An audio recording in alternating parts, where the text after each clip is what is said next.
Hi, everyone. Welcome to Office Hours, the evening edition. It's good to see you here. If you see a little link down below, if you click on that in YouTube, you'll get to Zoom. If you click on the link there, you'll get to Mukana, and there you can ask questions and talk amongst yourselves. If you think you can actually answer the questions, then by all means come onto the panel. Now, in the evening one, it's a little looser. We get started around 6:30, and we start bringing people in and checking them at about 6:15. So, but we'd love to have you come in by 6:15 if you want to be part of that. Of course, we do this once a week in the evening. In the mornings, we do it every day, 7 days a week, and we generally have a second hour. This just general discussion here on Monday nights. Most of the time, last week we had some guests, and yeah. And the only thing I'll pre-sell is to make sure everyone knows that tomorrow morning we're going to be talking about the MixPre and got some special guests, so it should be fun, in addition to the special guests that are already here. All right, let's go ahead in the questions. TJ? So tonight, our first question comes from David Brady from New York, and he says, joining 2 Zoom meetings simultaneously, what is the purpose, and has anybody done this? I tried it today for the first time, but it was a mess. 2 different volumes in the meetings, no ducking between active windows, and I had to toggle cameras on and off between meetings. Thoughts? What were you trying to do? Well, I was invited to this internal training session and then another product demo. So I was like, okay, I'll, pay half attention to one. There was a different mix of audio, and I was under the impression that perhaps it would duck if you bring one meeting active and the other inactive, but it didn't quite work that way. So I was trying to multitask, basically. Right. Exactly. Michael? Yeah, so it's basically there's a real use and then there's a multitasking use. I have done this more frequently than I should probably. Ooh, and my audio is pretty hot. Than I should probably admit on camera. But this is because I teach and then I also do consulting. So I've been in meetings back to back. The trick that I do is I just leave and join computer audio between meetings if I'm going to go in and out. I have sometimes used loopback from Rogue Amoeba to control the audio volume, but basically you have to think of it as 2 separate Zoom windows, and or 2 separate instances of the Zoom application. And if you haven't done this, for anyone who's trying it, you do need to enable it in your Zoom settings. But I found it useful to just monitor things in the background as well. So when I was running an event in the past, I would have all 5 concurrent rooms open, and those I would be not in computer audio, video off, and I would just tab between them, turn on my audio for a second just to, sanity check whatever's going on. And that to me is one of the main uses. But it is possible for multitasking. I don't recommend listening to 2 entirely different audio streams in your headphones at the same time. But if you can read an article while listening to podcasts, again, something I don't recommend, but have done, then it can kind of work out. I haven't done it with Zoom, but I know that when I get multiple feeds, sometimes I'll use something to split them into stereo so that you hear them in one in each ear. That can also make things a little easier for your brain. At first, it's chaotic, and then your brain surprisingly will separate the 2 of them out, and it starts to become something like you're kind of seamlessly listening to 2 different things. Peter, and then we do it a lot with comms. Peter, and then Doug. Well, I was going to say, combining 2 things. One is you just explained why one of the reasons I have multiple computers on my desk, right? So that I could truly separate them out. But then I also do what you just said, which is left ear is one session and right ear is the other session I'm listening to. Talking is a little bit more difficult. You have to really pay attention to which session you're in. Yeah, absolutely. Yeah, exactly. Go ahead, Doug. Yeah, I actually do multiple meetings simultaneously a lot when I'm doing Zoom. And the main reason for that is having better control over audio. Like I can mute individual speakers very much more easily. I can control levels, equalization, compression for each one of those calls separately. And just you get a much cleaner audio that way than you would, which is allowing Zoom to take control of all of that. That's great. Next question. All right, the next question is from Tim Horton from San Lorenzo, who says, did anyone try that webcam settings app mentioned recently for Windows? HuddleCam HD just doesn't have anything useful at all for adjustments. I think it's Tim Holmes. Oh, sorry. Tim Holmes. I haven't tested. Oh, go ahead, Rupert, and then Tony. So I did test the one that I mentioned through the Windows App Store. It was $4.99, but I didn't find it very helpful. It didn't really give me anything that the standard Windows UVC driver controls didn't. And in fact, I found it a little bit problematic in terms of the interface. The skin wasn't really helpful. There was a couple of typos in their interface. And so I'm not sure I can recommend it. Go ahead, Tony. Right now, it's not working on the M1. I'm not sure if that's the machine that you're using. No, But it he's does this is not. on the PC. There's a webcam settings for the PC, and then there's a webcam settings for the Mac, and they're not even made by the same people, I don't think. I think Okay. Well, the webcam settings for the Mac is not working on M1s. No. Yeah, just the libraries. Got it. Yeah, go ahead, Tim. So is there anything that is better or useful other than the HuddleCam app? I mean, the HuddleCam, you know, the remote that you use or whatever. I don't always love, you know, I'd like to get a little bit more saturation or a little bit more control, and I'm just not finding it. It's really interesting, and I think that it's because there are basic UVC controls built into the PC.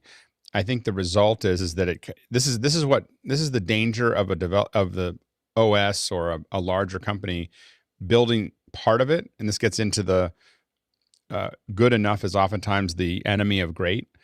Is that I think Windows put enough tools. Mac doesn't have any tools for it. Windows put enough tools into it that it kind of whacked their market. You know, like there's no reason to develop it. It's hard to sell a product into it. So I think that that's the issue, is that there's just not enough. You know, Windows covered too much ground, and now no one's doing it. And the built-in one isn't good enough, isn't really great, but there's no other option. So I think that's the challenge, and why there's so many for the Mac is because Apple didn't create any tools to do it. You know, and so people saw it as a market opportunity. So I think that's the challenge. We have a horrible time getting one. I mean, Logitech has its own little controller, but for the HuddleCam, I think you're stuck with the software that they have. It's difficult. Next question. Jason Robertshaw from Sarasota, Florida asks, can we do a walkthrough of the Zoom statistics tab under settings? What are good stats and what are bad stats? What stats are most important? Let's open up the stats. So I don't know. The only stats that I look at are the video stats. So I don't.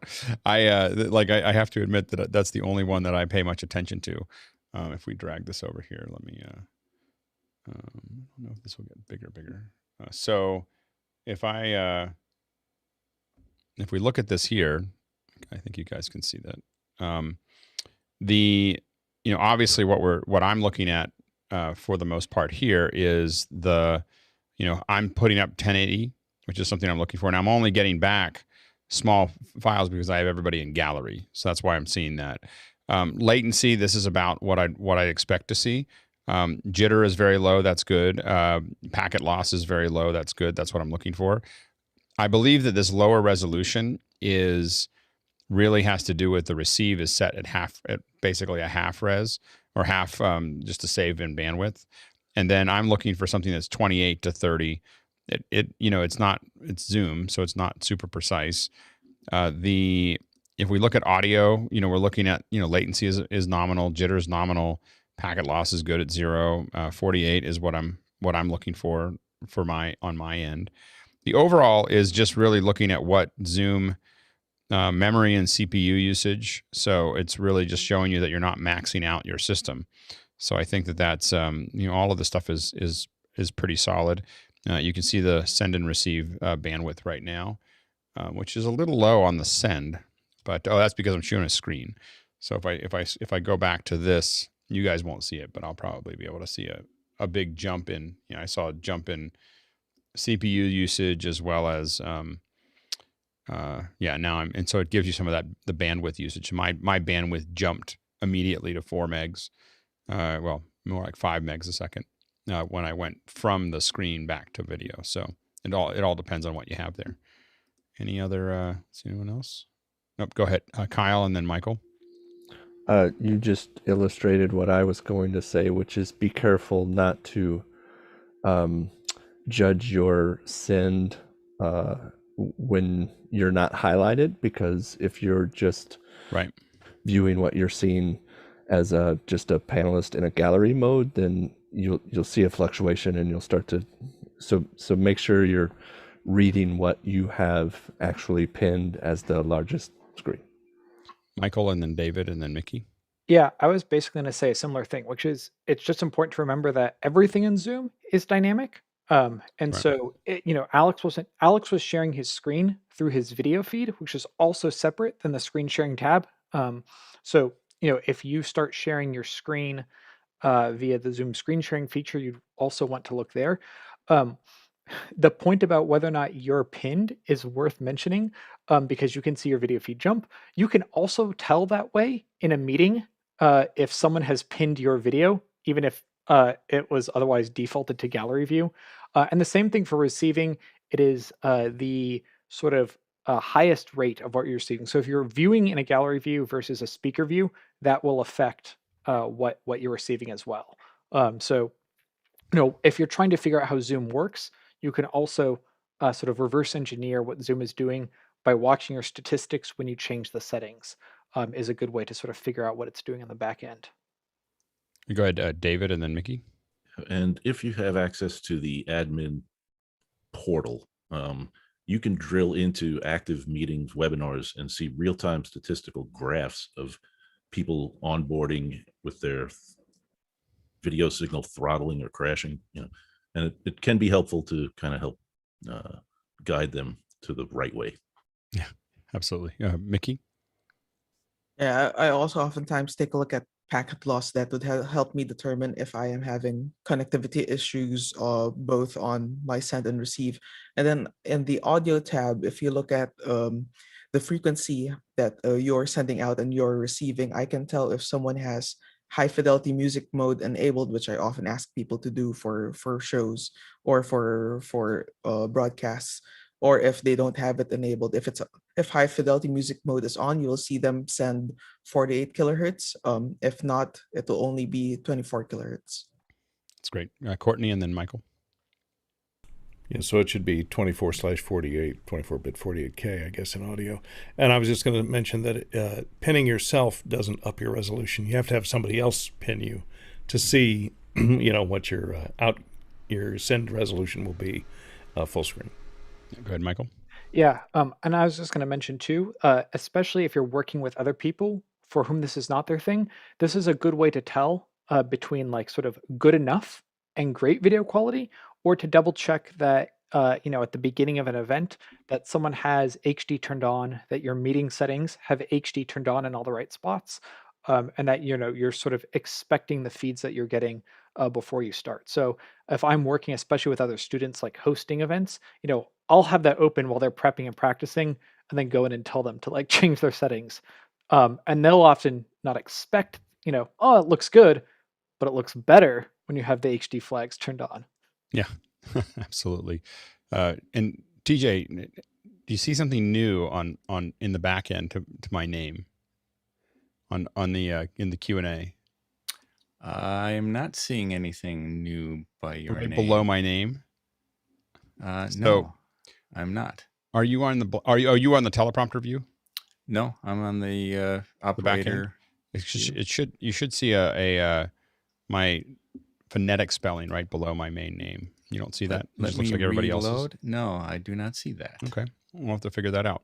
Okay. So just as a quick announcement, I was putting it as a test, and it just rolled up. And evidently, it's not working completely yet, but you can now go into your profile inside of Mukana, and there is a place there for you to add the phonetic spelling of your name and the phonetic spelling of your location.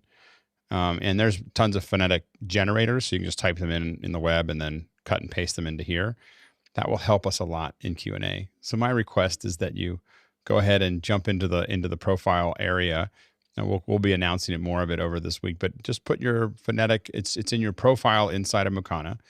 You hit the little the hamburger, as we call it, you can click on profile and put your phonetic, and you can cut and paste it in there, and that'll help TJ and Bill and Chris and everyone else asking questions. So it's a new feature. It'll probably break something else, but we're rolling it out tonight. So thanks to Chris Peterson for working on that. All right, next question. Whoop, can't hear you. Now I see somebody by name of Alex Lindsay, if I'm reading that correctly, from Nevada, California, asks, what version of Pro Tools does one need to work with live audio and work with the Dolby renderer? Go ahead, Mickey. Yeah, the only version of Pro Tools that would work with above 2 channels, so anything multi-channel, would be Pro Tools Ultimate, and the only version as well that has the tools to do proper automation. That even the basic automation stuff that would be needed for the most simplest projects is only available in Ultimate. There you go. I was going to ask Mickey that directly, and then I was like, but I could add a question. I could add a question to it. I don't have to ask Mickey. So anyway, that's what I have to go get. All right, next question. Okay, Eddie Scott from Mission Viejo asks, did anyone else bathe the Fenwick and Felipe live editing session today? Thoughts? Bathe? Watch? I believe you mean is watch. Yeah, go ahead. Typo. Go ahead, Paul. Yeah, I'm not going to take a bath with Chris Fenwick. It's just not happening at all. All right. So did anyone? I guess we'll have to ask people in the morning whether they saw it. When was this live edit session?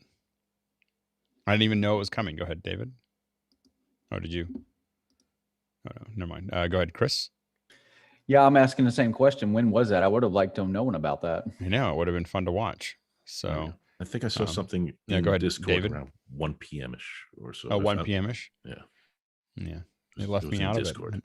I had no idea. All right. I didn't see that memo. So all right. Next question. So Jay Scott from Jackson says, looking for some mic earset headset options that a presenter could use for live events or live streaming with Shure mics or Rode Wireless Go 2. There's a lot to unpack in that question. It seems like a simple question. There's a lot in there. So you're talking about using Shure mics or the Rode Wireless, and then the mic earset headset options.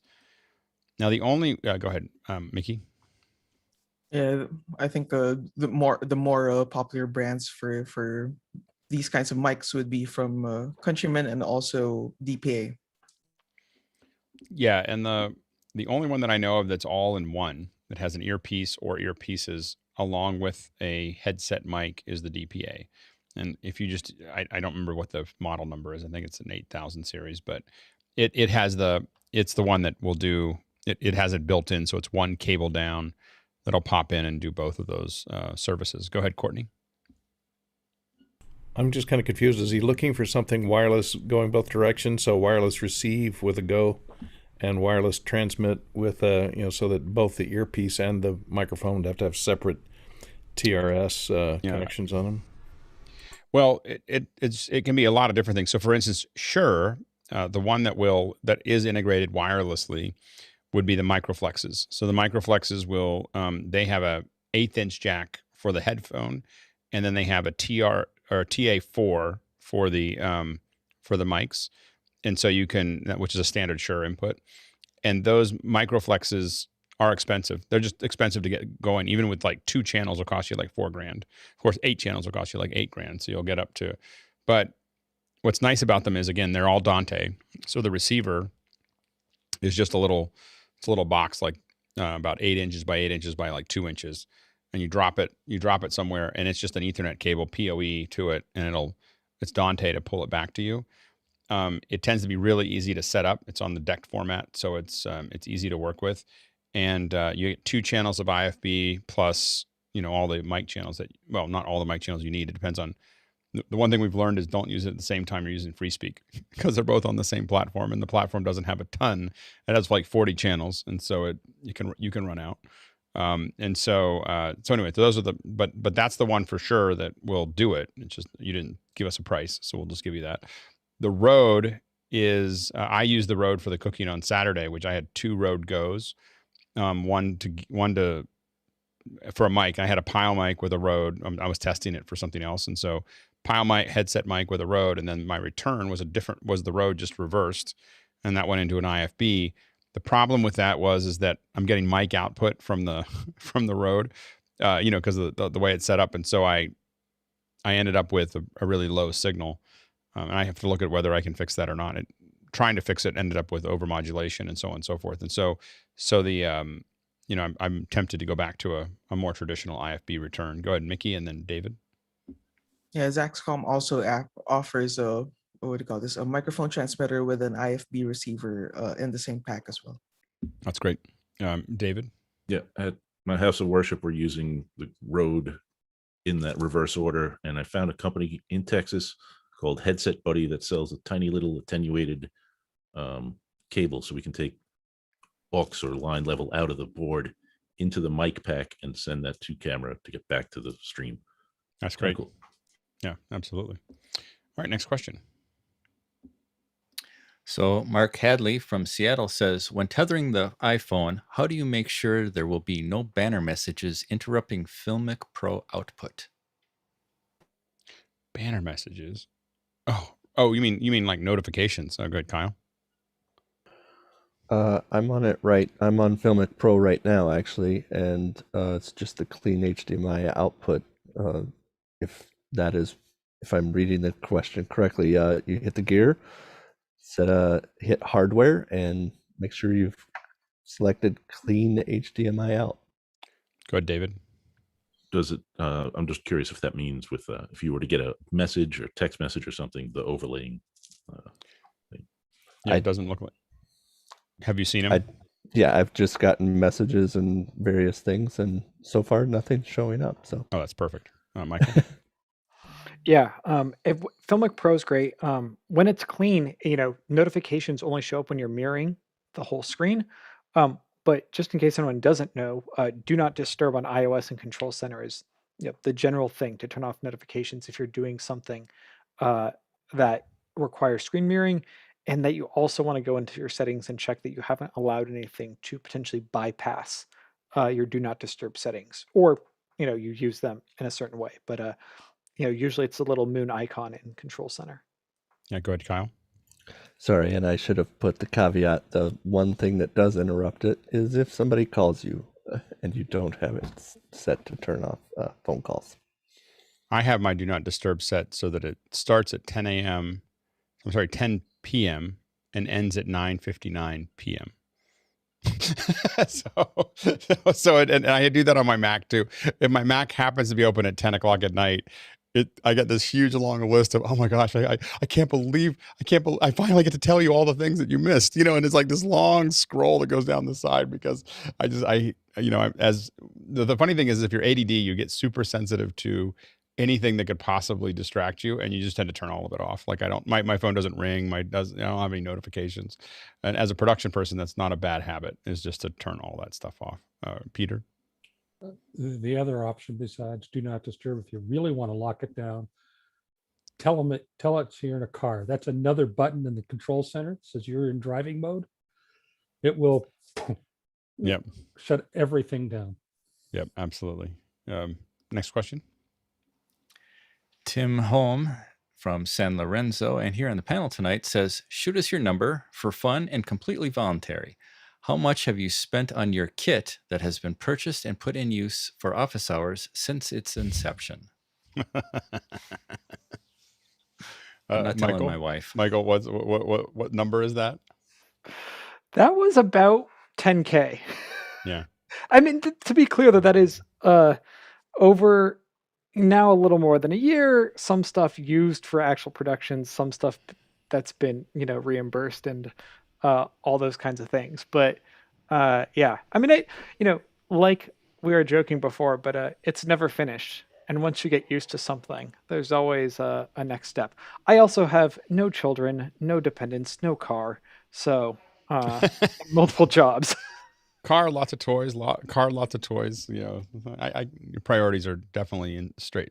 I'm probably in the 10 to 15 range for me to the console. At least. Go ahead, Peter. I figured it out just the other day. It's for me, it's 11.5, rounded to even numbers, and I'm not counting the Mac Pro, which I had before I started this exercise. The Mac Pro would easily double that number. So we're expensive friends. Go ahead, Doug. Oh, can't hear you, Doug. Okay, I haven't sent this specifically for office hours, but I'm coming out of my production trailer, and we're about $200,000 there. So yeah, for what that's worth.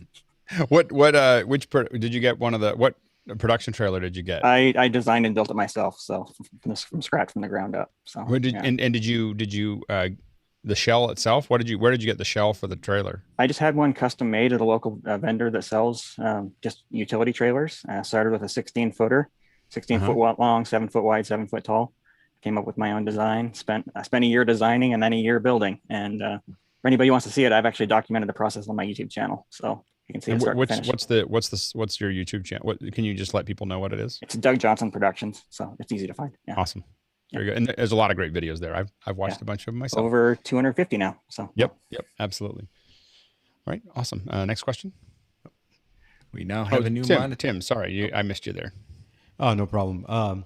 Yeah, so for me it's 2,500 so far, but I already had stuff like I had the RE27.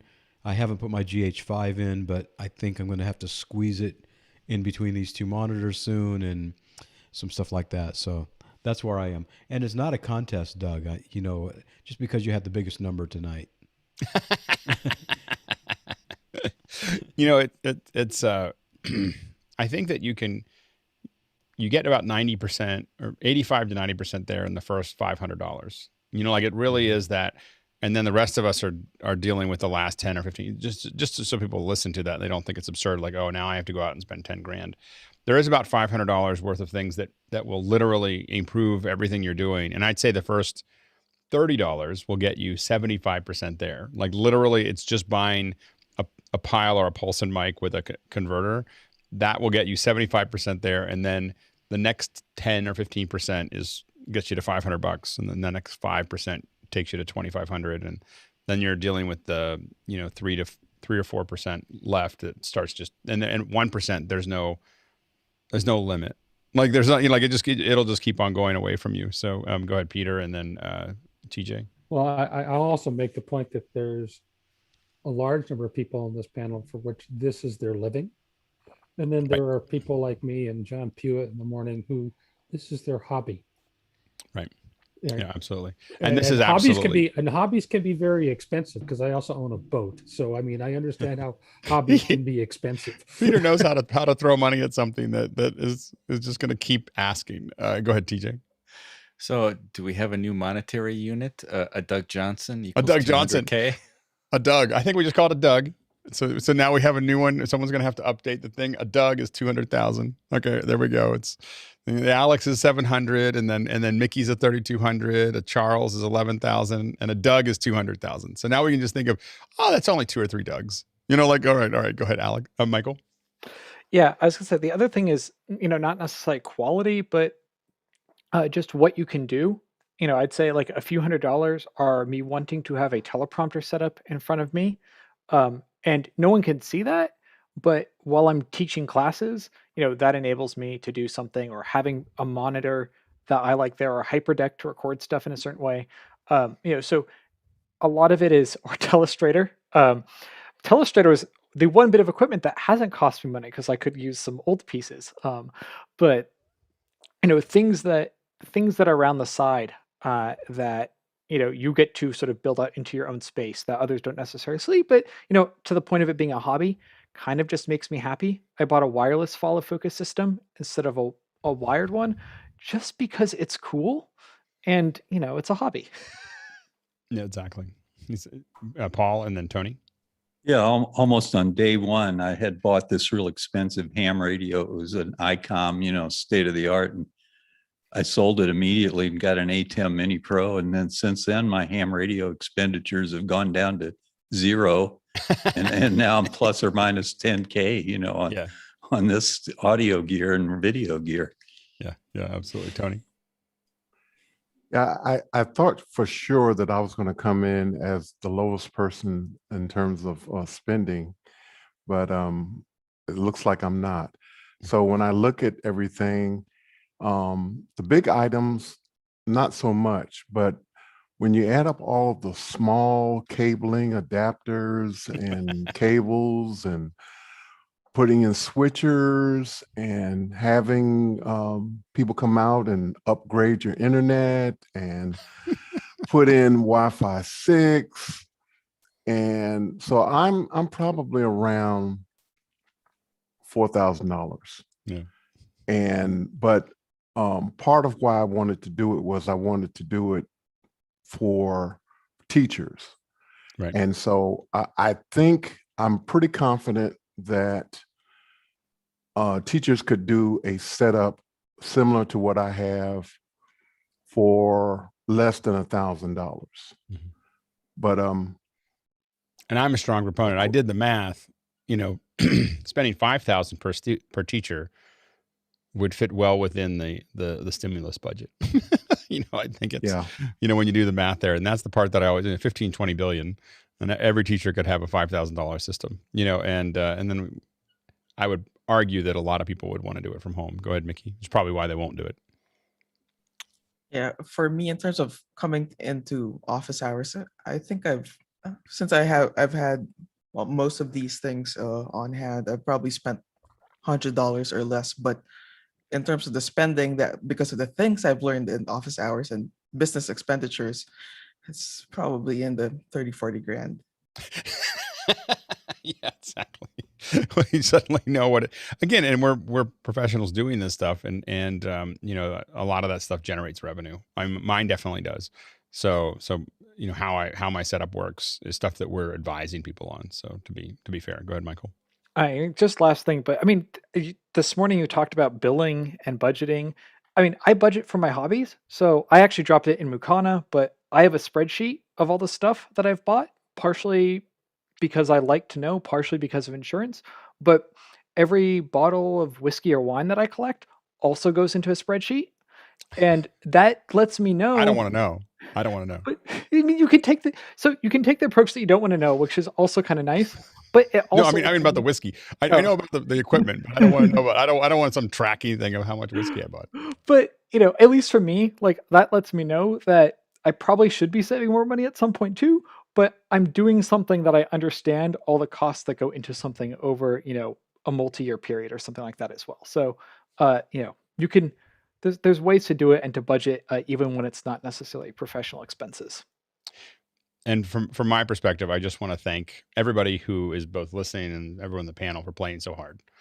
It was a crazy idea when we started this over a year ago. And the fact that everyone took it so seriously and keeps on improving it. I was joking that I was talking to someone about the cooking thing, and I was like, that's an amazing show with no budget. And I was like, well, not really no budget. It was more like there was $100,000 of gear that was spread out among everybody doing the cooking thing over the weekend. And that's part of it. And then tons of people's time and everything else. And so I just appreciate everyone playing along, because I really feel like with some of the stuff we're doing, I mean, this show, but also what we're doing over the weekends when we're really testing. In one day, we sat around and talked about education. Then we learned something about Unreal. Then we shifted gears and cooked some corn fritters. Then we shifted forward and built a Raspberry Pi.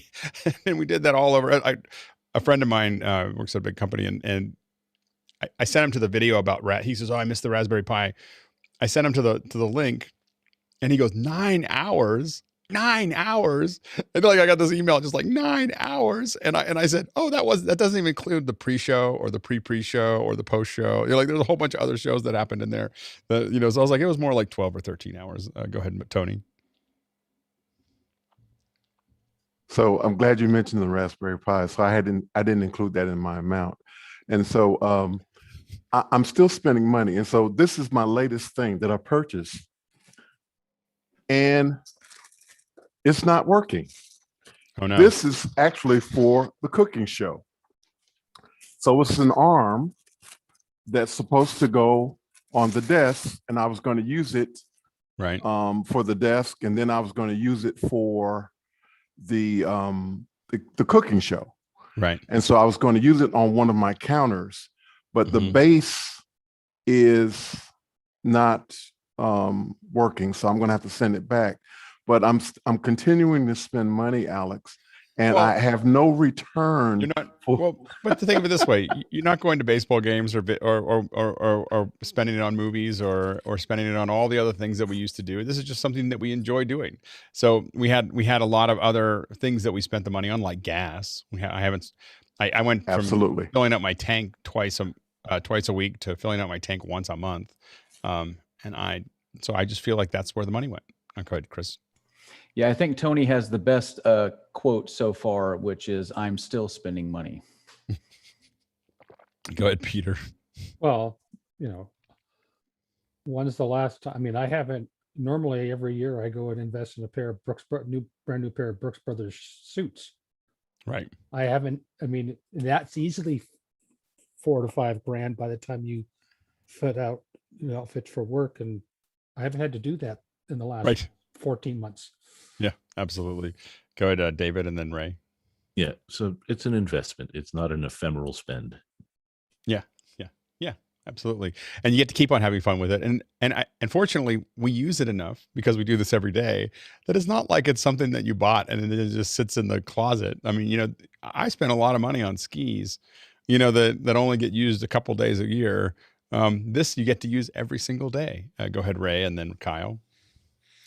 Yeah, well, I'm pretty sure I've spent north of $8,000 since I've joined this group with this 6K Pro and the MixPre and so forth. But I'm here to tell you, it's not that bad. Years ago, I sold a half interest in an airplane that I flew. Right. So there's things that consume your money even faster. Boats and airplanes are. I heard that the second best day in your life is the day you buy a boat. The best day of your life is the day you sell it. Anyway, but I guess Peter would disagree. He still has his boat. He's still waiting for that moment. Anyway, let's move on. We've beaten this one into the ground. All right, next question. Roscoe Jones says, during today's second hour on billing, Doug Ferguson mentioned he had a hard time pricing his custom-built production trailer as it is both his passion and a business. Does Doug Johnson have any good tips on pricing, as he too has a cool production trailer? How you doing the pricing, Doug? What? Customers don't really want to pay extra for the trailer. I mean, they think it's cool, they think it's amazing, but they don't want to pay extra for it. They're just looking to have a service done. So I can't really charge any extra for having the trailer. But I'll tell you this: there's two big benefits. Like one, our setup times for events are way lower than they would be otherwise. So we don't spend time troubleshooting equipment as like we would if we're bringing it in every time. So I'm able to save on the labor for events there. And also I'm able to take on events that would be difficult to do otherwise, because I have everything that I need, power, internet, everything all in one vehicle ready to go all the time. So I don't charge anything extra to my customers for using the trailer versus not using the trailer. But it saves me money to producing an event, having it. Yeah, and that's one of the reasons we were talking about billing, is one of the reasons I stayed so much out of line items for so long, was because I calculated how much the trailer was going to be, but I didn't, it wasn't an express charge. It was basically, that's just the product that I'm giving is the whole thing, and it happens to include it. I calculate what all those costs are.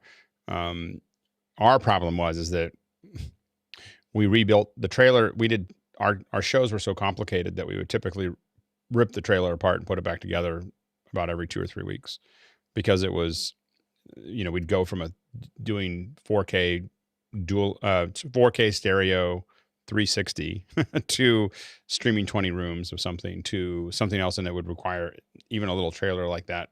Ours was a 28 foot or something like that, but it would couldn't fit everything in it.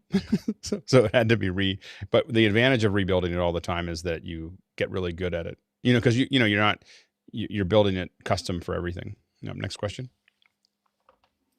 Jason Robertshaw from Sarasota, Florida asks, is it better to route the audio from Talent 1 and Talent 2 into a Mackie mixer to the ATEM to Zoom computer, or Talent 1 and Talent 2 to Mackie to Zoom computer and bypass the ATEM for the audio. A note, or just do all the mixing in the ATEM and drop the Mackie. I'm new to the ATEM. Go ahead, Mickey. Yeah, if you have no, if you do not have to record on the ATEM or stream directly from the ATEM, just go straight into the computer. It would be a much cleaner line. You could bypass a bunch of what do you call it, unbalanced connections, which could cause havoc depending on your specific environment. Next question.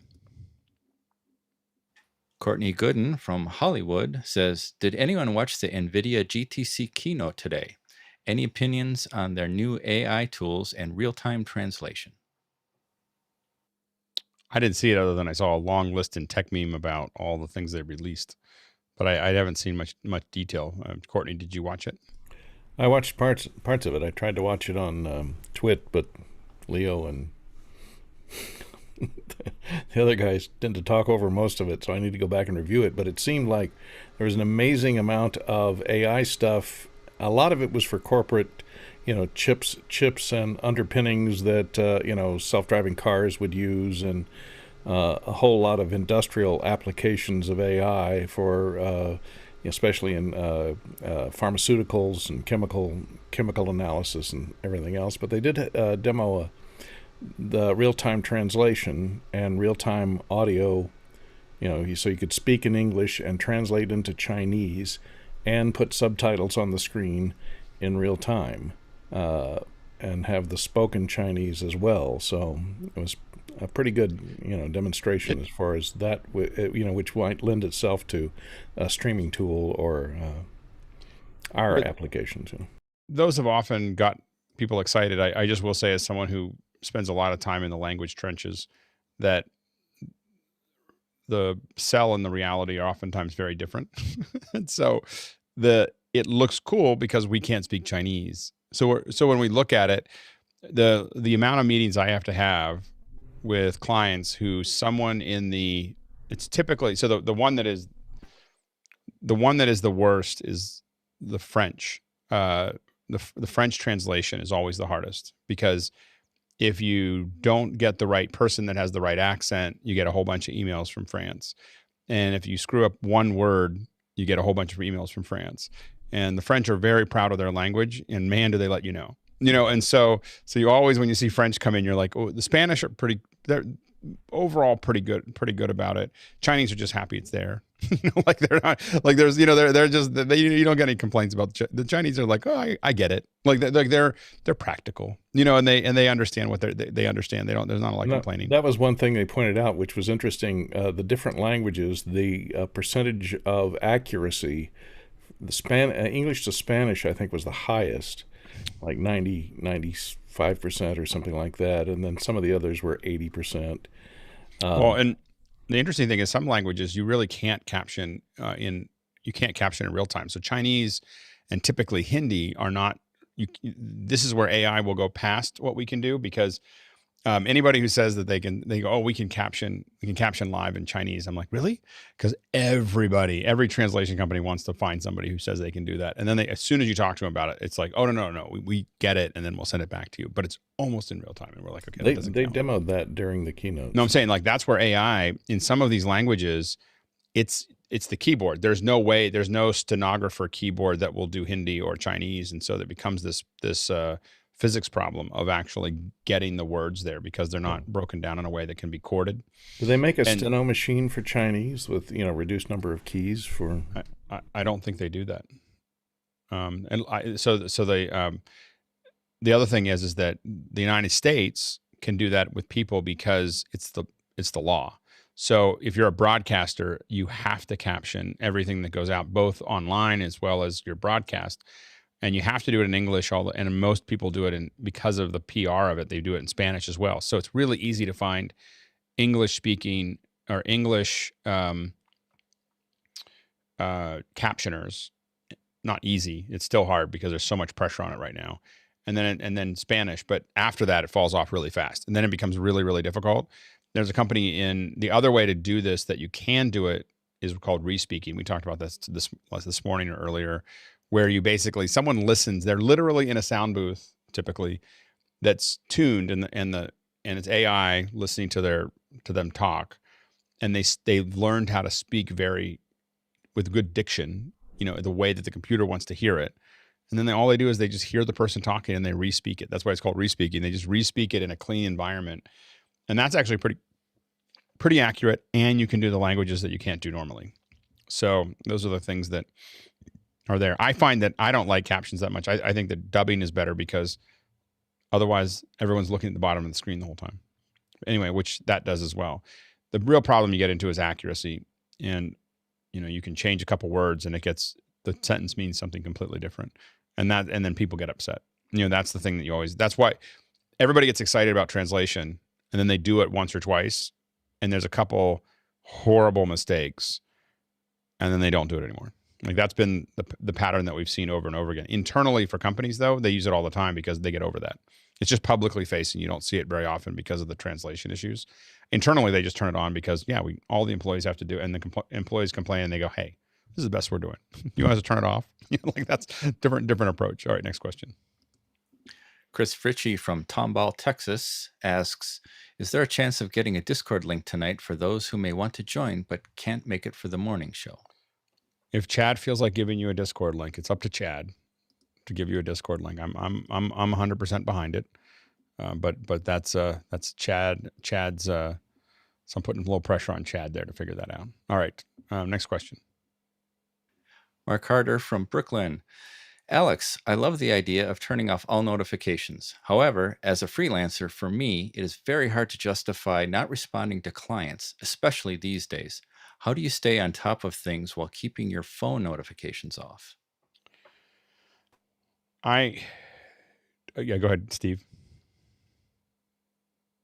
Oh, can't hear you. I can speak from a producer's standpoint. I really hated when the crew was on their phones all the time, and I want their focus completely on what's happening right in front of you. So I like the fact that you can go to turn them off, and you can, when we're on a break, you do it. But having them on all the time, just as a producer, I would not like that at all.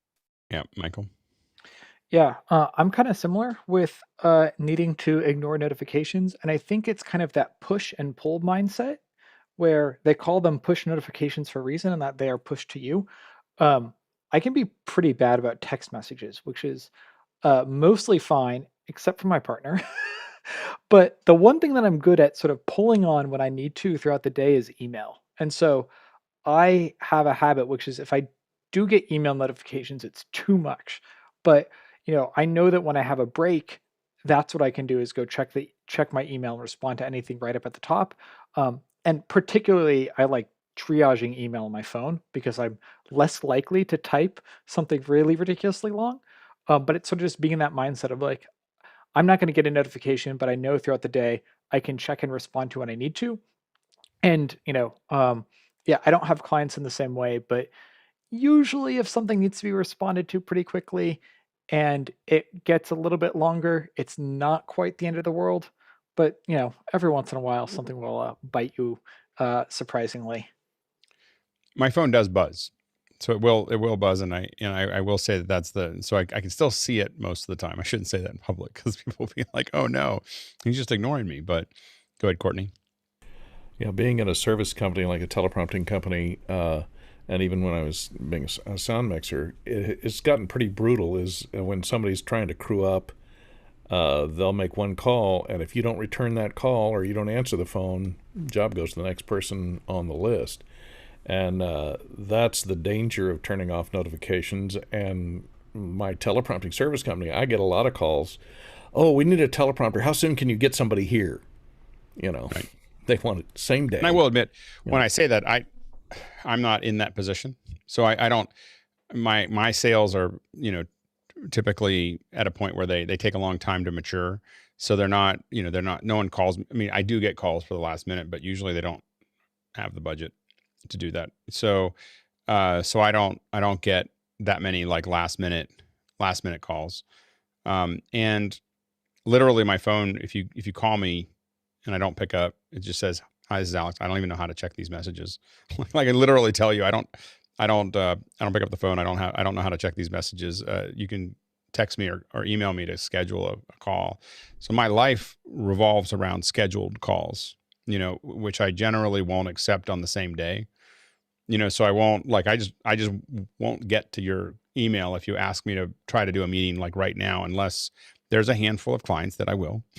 I'll pick up the phone and I'll do there are large, there's certain clients that I'll pick up and talk to, but for the most part, I'm scheduling at least one day in advance, and I'm really resistant. And I will tell you, I didn't think that was possible, and it took me years to get into that pipeline, and to work with clients and have them understand that that's, and because it allows me to get stuff done. And then there's some days, what's nice about that is like today, I knew going into today that I was going to start at 5 a.m. with everybody here, and I was going to finish at 8, and there was 30 minutes off. Because I could see the schedule, and it was, and so, but you can brace for it. I can set everything up, and if I don't take any, and people are in my company also know that I don't, and that days like this, Mondays and Tuesdays are usually kind of brutal for me, but then the days kind of ease out. But the people know if I'm not picking up, it's because I'm in a meeting. But I think that being able to plan it has made my life so much more sane. But again, there are people that I will immediately stop, like my wife, my mom. Usually those are two, because they don't call for random they don't call. My wife and my mom don't call to say hi. They call because there's something needs to get done.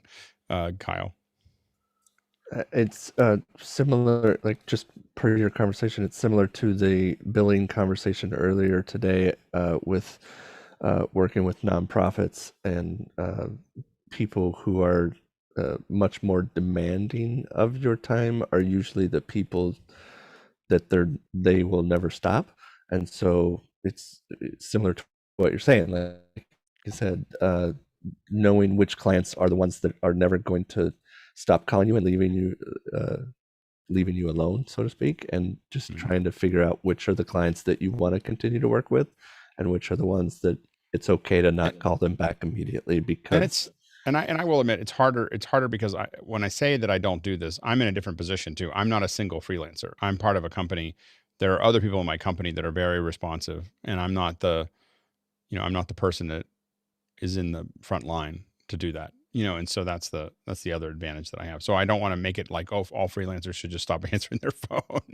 It's just that I'm not when I say I turn it all off, it's just, I'm not in the position where I have to answer it that quickly. There's usually somebody else answering it for a while before it gets to me. Rupert?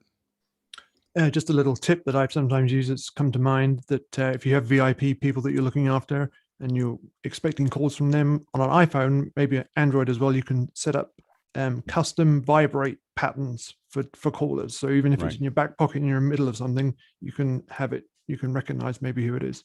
Yep. Next question. Chris Ritchie from Tomball, Texas asks, why is it that I cannot plug in my DPA 4066 to my Rode Wireless Go 2? Go ahead, Mickey. Oh, Chris, can you not physically plug it in, or does it plug in? No, I can plug it in, but it doesn't work like the wireless lab does. What is your 4066 wired for? What type of wireless system? 1/8 inch. Oh, it just has an 1/8 inch plug on it. If it's wired for if it's wired for Sennheiser, Rode uses the same pin out as Sennheiser wireless that use a 3.5 millimeter input. So my theory would be that the little locking collar might be blocking the ability for you to fully insert it. So either find a way to adapt that to something that can allow you to insert it, or push the collar as far back as possible so that you can completely insert it into so technically if I could get jack. it all the way in, it should work just fine. Yes. Oh, okay. If it's wired for Sennheiser. Good. Next question. Brett Dykus from New York City. And by the way, I'm starting to see some of the phonetic spellings, and they are great. Thank you, everybody. Brett says, has anyone found a use or done any testing with the ATEM streaming bridge? I have not heard it mentioned much in the last few months. I think that, yeah, go ahead, Michael. I have not used one myself, but Photo Joseph has done a few really good videos on his channel where he's brought in 3 or 4 remote callers coming in from ATEM Mini Pros into his studio where he was receiving with 3 streaming bridges.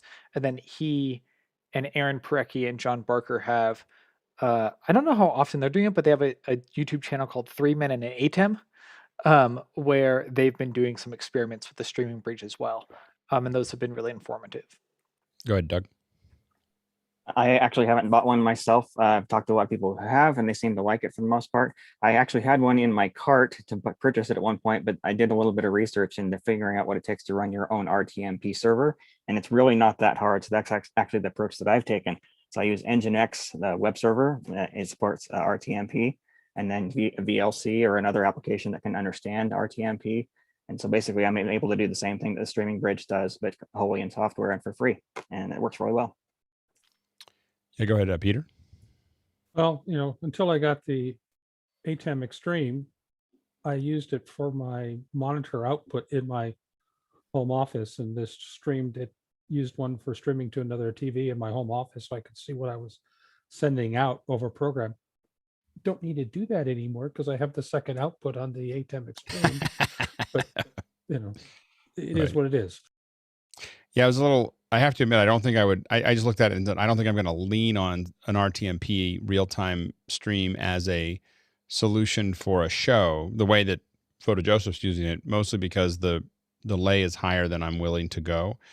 I find the 230 milliseconds that Zoom does is excruciatingly high. And so, from what I'm used to, I spent 5 years mostly just connecting via the switch. And so you're used to 50 milliseconds. And so anything more than that, I find uncomfortable. And the RTMP is definitely slower. It's also not, super stable. So that's the problem there. Next question. Doug Moeller from Arlington, Texas asks, can the Pile headset be used through a MixPre device? If so, how? Yeah, go ahead, Mickey. Yep, you can plug it up through the auxiliary input, the little mini jack input on the side. Set that input to microphone level and assign that input to a channel. So you have to go into channel 1, channel 2, channel 3, and select your input as auxiliary. And a reminder that we'll be talking about the MixPre for an hour tomorrow. So if you want to dig into that a little deeper, I would highly recommend. Mickey's going to be there. Some folks from Sound Devices are going to be there. So, or at least one. So a good one. So anyway, so it should be fun. All right, next question. Tony Mobley from Newman, Georgia, and here on the panel tonight. I'm investing in an iOS solution for production use, i.e. Filmic Pro and Cinemaker. What is the panel's opinion on this, as I don't have the budget for high-end camera production tools?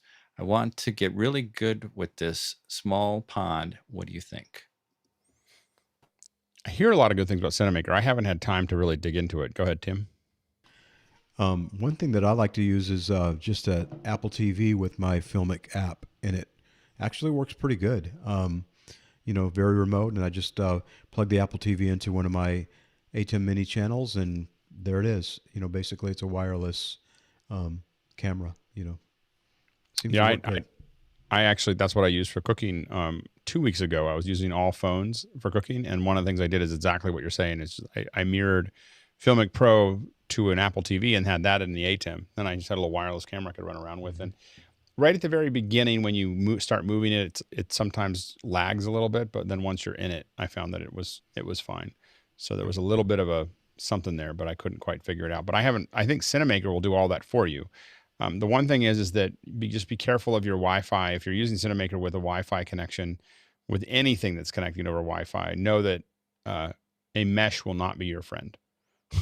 A mesh network.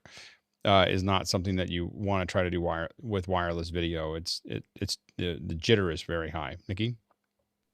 Yeah, a lot of film schools and a lot of like film workshops start off with challenging the students to produce great visuals with the simplest of cams, like little handy cams, before they move up and are required to start using, you know, cinema cameras. So so much of cinematography, at least, is lighting and angles and telling a story with a specific, you know, set of angles and how you shoot each character and all that. The camera is, you know, such a small part of that. So if you do get to produce great visuals with a phone, then the time you have the opportunity to move up to better cameras would just up the technical quality, but not the storytelling aspect of that. And storytelling is a lot more important than technical. And no pressure, but just remember that Steven Soderbergh shot an entire film on a phone. so he's, you know, just saying, you know, like it can be done. All right, next question. Mark Harder from Brooklyn says, Michael and Steve, unfortunately, there are a lot of instances where crews and sometimes as a producer, clients or team members use text messages for show communications. I wish it didn't happen that way, but it does. Have you experienced that? For what it's worth, I hate having to look at my phone during a show. Generally, I view, and sometimes it's just, it is a, you know, there's the, I remember there was this great TikTok from this commander that I can't remember, and I can't remember all of it, but he just said, when folks around me do well, I blame them. When they do poorly, I blame myself for not resourcing them, not training them, and not giving them proper, you know, proper direction. Like those are the three things that I didn't do. So I view any client or any team member that doesn't sit on the comms as a indictment of my comm structure. So either I didn't give them the channels they needed, I didn't show them how to use it, you know, or I didn't, you know, tell them what the process was going to be. If they're working around my comm system, it means that it's not properly set up or they're not properly ready to use it. Because once you get a comm system that's tuned to the client, tuned to your team, and so on and so forth, people stay on it because it's just way more fluid. Now, we oftentimes still will use text or some version of that to talk during the. So we set up some chat channel that we're gonna talk to, because sometimes you can't talk, you know. So and sometimes you're not with the headset on, but clients sitting at a table that has comms available to it and not using it means something's not working for them, you know. And you want to, especially if you're going to work with them over and over again, you want to figure out what that is and tuckerize it. You know, figure out how you're going to build it out to be more, you know, more to what they need to make that work. Go ahead, TJ. Well, I'm curious, as a person that would be, let's say you have somebody that's on air talent, how do they communicate back to you as the TD or the producer, whatever, when they have a need? Is there any way for them to do that, actually? I'm just curious. Sometimes they'll type, but generally what happens there is that they don't usually communicate back to us until they're off air. Like, you know, and that's, by the way, that is one of the real values of packages. You know, so, you know, having a package, having playouts, having things at the end of the hour, having regular things that turn the mic off for the host is really, really useful in the sense that it gives them a moment to do anything they need to do, reset themselves, talk back to you, get more, you know, have a discussion, all those things. I think sometimes when people do live, they forget that those inserts they really take a lot of pressure, you know, off of the system, is to have things where the whole crew can do something that's necessary. Now, in traditional TV, we had commercial breaks, you know, so if you're on set and they feel like, once you get used to it, a commercial break that's 2 minutes long feels like an eternity. Like you'll flip a whole set, you'll talk about a bunch of things, you'll figure out a bunch of things you need to do once you get into the mode of it, and you don't waste any time. But that's so just think about where you can put breaks to do that, because they usually can't text you back. You know, like they can talk to you, but they can't do that, and that comes down to really good show planning. of just making sure that there's nothing they need to say to you, because it's mostly you to them until they get to a break. Next question. Courtney Gooden from Hollywood asks or says, since this week is traditionally when a lot of video and audio manufacturers announce new gear to coincide with NAB, have they all moved to October for new gear announcements to align with the delay of NAB show this year? Or has anyone seen anything new this week? Well, NVIDIA just did something new today. Go ahead, Mickey. Yeah. Sound Devices announced that they're doing their Sound Summit, which they did last year, and it's happening on the 22nd of April. And I hope they contacted maybe a few people on office hours to help them with their productions, because last time it wasn't that smooth technical wise. The rumor is they're going to tighten it up a little bit, but they're not necessarily going out of house yet. So, Courtney.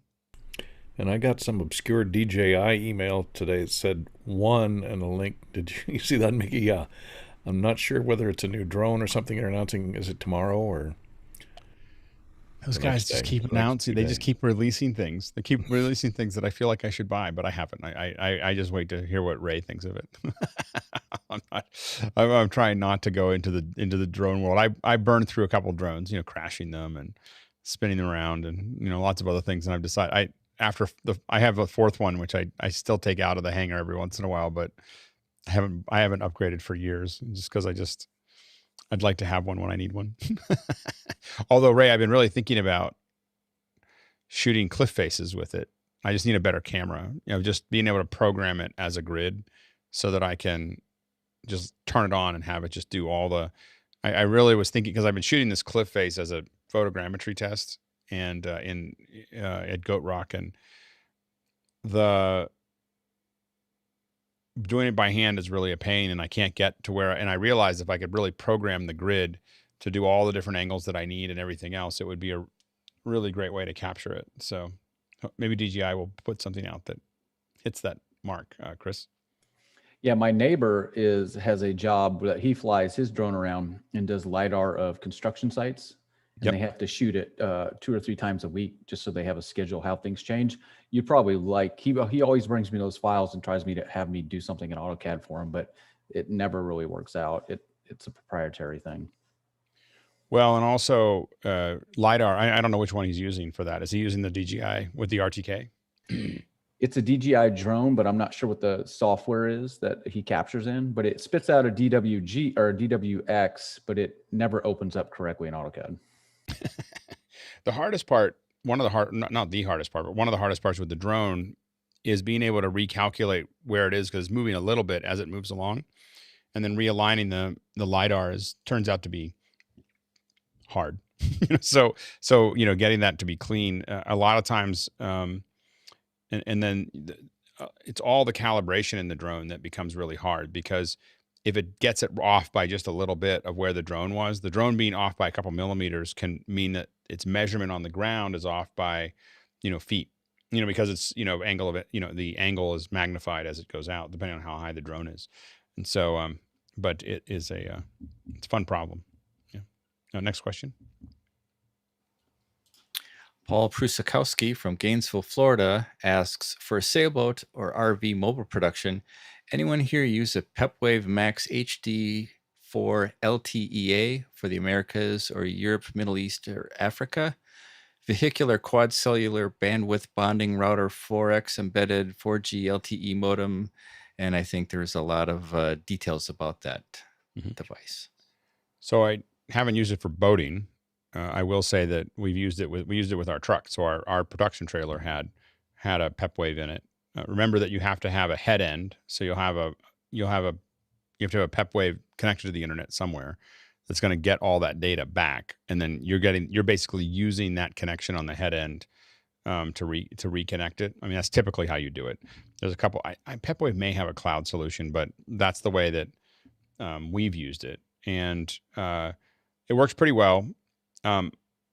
Sometimes we found Verizon, for instance, will identify you using 4 modems together and oftentimes throttle them together. So mixing and matching your modems is useful to make sure you're not buying them all from one. remember, if you're using it as a boat, that cell coverage, you just have to look at whether what kind of cell coverage do you get when you start going away from the shore. So as you get further away, there's no antennas out there. So it starts to, now what does carry, because the nice thing about water is it's really flat. So it will carry pretty far out, but you can lose cell service pretty quickly. We had an issue where we had to connect a Gulf Stream at 150 miles off the coast. And there was no way to do it because it was pointed down and not up, as far as the dish. And because it was designed for terrestrial. And so it became like a logistical problem that you couldn't really get over because of that process. So just know that if you're going up a river or going up, and just know that a lot of times the places you take your boat, oftentimes are places that don't have a lot of antennas. And so those things they kind of defeat it. So you just want to think about where you're going, and really thinking about whether that's going to work. Go ahead, Chris, and then Courtney. Yeah, I put in here that Paul would have the best video background for that on his ATEM if he did that on the boat. But my wife just mentioned to me, wouldn't we all get seasick from watching that? I mean, how would you keep the camera from? Oh, a gimbal will totally fix the camera. Well, you'll still get up and down, but you won't get. But you would definitely be able to stabilize a lot of it. And go ahead, Courtney. Yeah, has anyone seen? I've seen a lot of unboxings and testing of Skylink, the Elon Musk satellite internet. Has anyone tried it on a boat, and will it work? I know it has to be kind of, assigned to a certain area of the country. Well, it's not only that; it has to track the satellite. So, but it does that electronically. I just wondered if it steers fast enough, real time. I think that with multiple there could be antennas inside that little pizza box. My theory is that it would if you stopped, the boat, and you pointed it up there, it may work, but it doesn't take very much for it. I don't know what the angle of its angle of coverage is. So if it's got like a 2-degree coverage or a 1-degree coverage and it's pointing out there, that's like a little, like even going up and down could be problematic for it to continue to see a very small target in the sky. Mounted on a gimbal. Yeah. What? Because what is it? Gimbal, yeah. What is it? Is it 70 miles? Is that right? Is it that it's up about 70 miles? So over 70 miles. The good news is that that 1 degree gets really wide. The bad degree is that very small changes will change its trajectory. I think it would be very difficult for it to work on a boat. Peter? Well, the Air Force tested it last week on, I'll say a military version of a commercial jet, but they're using a phased array antenna when they're doing that. So that they can electronically, to what you were saying, Courtney, they can track where the satellite is and nothing is moving, right? It's electronically moving where it's pointing, as opposed to mechanically pointing their antenna. As long as the antenna is on the top, it works fine. Yeah, I'm going to leave that one alone. TJ? I was just thinking of Chris's comment about the making you seasick. Think of like Deadliest Catch and like the America's Cup races and stuff, where they've got cameras on the actual boats themselves. And as long as there's enough imagery in the foreground that's stable and locked to the camera shot, so what's happening in the background really isn't going to affect you visually. So that's pointing up 70 miles and out half a mile are very different problems, when it comes to satellite. So, with a boat, you can totally get it to a boat. So one option here, when you talk about satellite, to Courtney's point, is if you left it if you're not going to go that far out, and when I say not that far out, 10 miles, if you're going to stay within, U.S. water, essentially. He said coastal. Yeah, so coastal. But I'm saying if you don't go more than 10 miles from the coast, which most people don't, for a variety of reasons. Once you get 12 miles, things get more interesting. So if you kept it on the ground and then you pointed a ubiquity point-to-point out, microwave, yeah, a microwave out to it, we've done that. So we've done microwave to a location or a boat. In our case, it was only about a mile out, so it wasn't very far. That's a 1 gig connection. I mean, it'll attenuate. I don't think we get more than 100 megs at 10 miles. Is it bidirectional? Yeah. it's bidirectional. It's One two on each big side, yeah, okay. yeah, two big ones. Both you can get ones that are smaller, but we had ones that were, I don't know, it was like 3 feet high, and it was two big dishes, and one going one way, one going the other. And what you do is we use GPS to get them aligned mostly, and then you can tune them really tightly by you got these little screws, and it's got a signal return that tells you how strong your signal is, and you just tune it until it's at its highest point. And you can get things that will motorize that, to automatically just track it. And again, at a mile, when it's going this way, it's a lot simpler than 70 miles up where it's going like this and bobbing, because 2 degrees of coverage is a mile away. And so you can get the whole boat into the picture. Also, and, since the satellites are in low Earth orbit, they're constantly moving. So you're going from one satellite to the next satellite, which is moving over, which is going to the next satellite. They're not geostationary. Right. And the other thing you can do is literally sight it in. So like, for instance, we worked on a project where a bunch of people wearing glass jumped out of a blimp. That was in 2012, called the glass jump. And so anyway, it was for Google I/O, where they all landed on the top Moscone and then came in.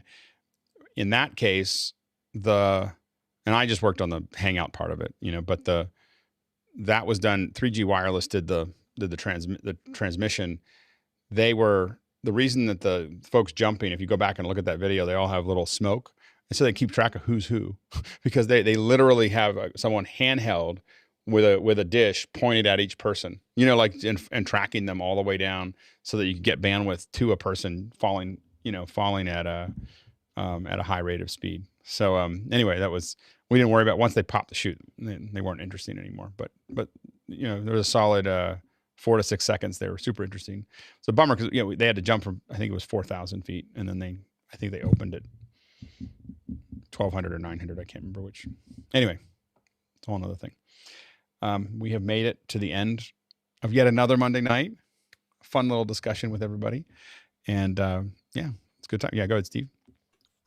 I just want to say, just to finish the thought, we started the evening talking about money and spending money, and everyone's spending money.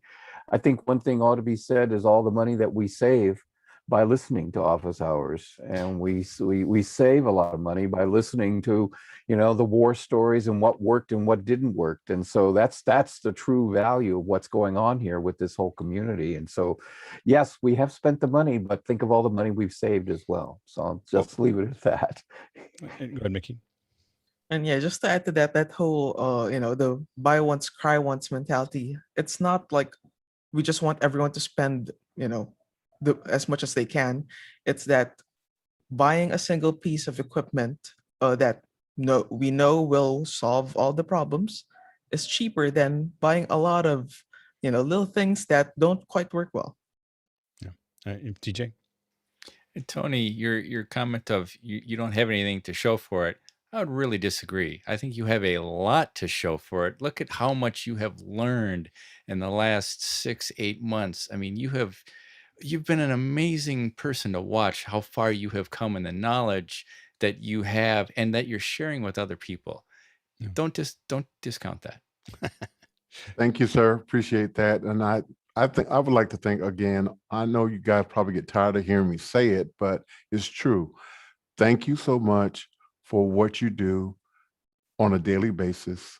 You are helping me help others. Thank you. And thanks to everyone for playing this crazy game. It's a crazy thing that we're doing.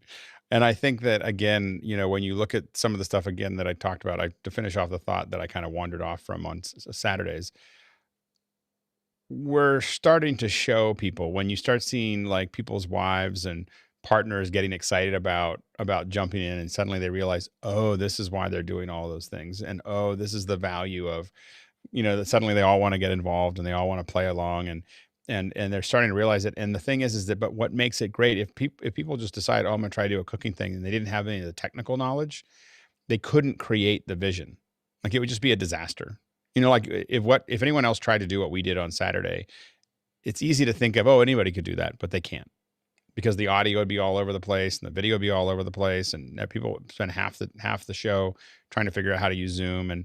you know, and so the thing is that we have the opportunity to kind of show people what the future could look like, because of that everyone here is playing so hard. I'm just very grateful that I've got such a large group of people playing along, and figuring this stuff out. So anyway, thank you.